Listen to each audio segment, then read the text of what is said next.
தொண்டை பிரேத குழி, நாவினால் வஞ்சனை செய்கிறார்கள்.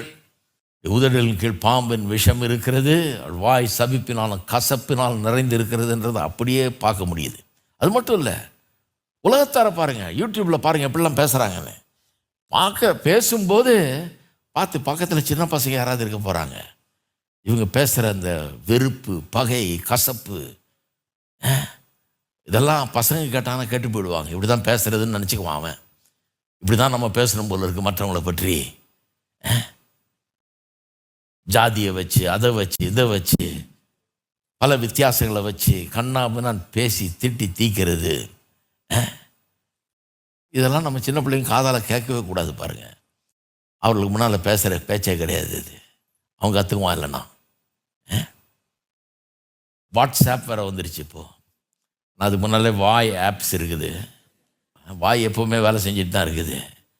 அதை வெளிப்படுத்துறதுக்கு இப்போ வாட்ஸ்ஆப் ரொம்ப ஈஸியாக ஒரே நேரத்தில் 10 பேர் அனுப்பிச்சி விடலாம். இன்னும் 10 பேரை கூட்டி நம்ம பேசணும். எவ்வளோ கஷ்டம் அது. மைக்கு தேவை, அதை ஆன் பண்ணி லவுடாக வச்சு பேசணும். இது ஒன்றும் தேவையில்லை, டபார்னு போட்டு 100 பேர் கூட அனுப்பலாம் டகார்னு. அந்த மாதிரி ஆயிடுச்சு. என்ன ஒரு கெடுதி பாருங்கள். அப்படி ஆயிடுச்சு உலகம்.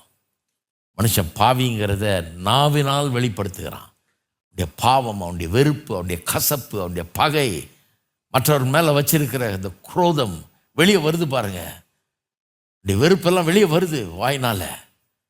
அது என்னைக்கு இல்லாத அளவுக்கு நம்ம பார்க்குறோம். அதை அடுத்தது பாருங்க, அது எங்கே கொண்டு போய் விடுது. அடுத்தது, அவர்கள் கால்கள் ரத்தம் சிந்த தீவிரிக்கிறது. அடுத்த 3 வசனம் பார்த்தீங்கன்னா, இந்த வாய் பாவம் நிறைஞ்ச இந்த உள்ளம் வாயினால் அந்த பாவத்தை வெளிப்படுத்துகிறது.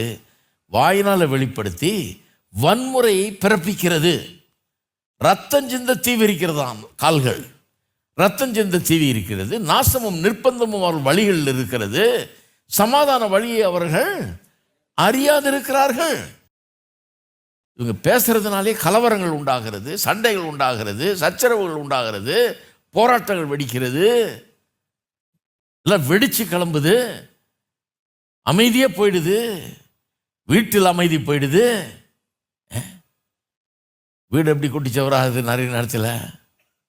வாய், தொண்டை, இந்த பிரேத குழியை திறந்து இந்த நாத்தத்தை அவுத்து விட்டதுனால தான் அங்கே பிரச்சனை ஆயிடுச்சு. நல்லா இருக்கிறத போட்டு உடைச்சாச்சு. இப்போதான் நல்லா கோயிலில் வச்சு கல்யாணம் பண்ணி தாலி கட்டி எல்லாம் பண்ணி பெரிய ரிசப்ஷன்லாம் வச்சு பிரியாணி சாப்பிட்டெல்லாம் முடிஞ்சுது. ஆனால் இந்த வாயை திறந்த உடனே எல்லாம் குட்டிச்சவர் ஆயிடுச்சு.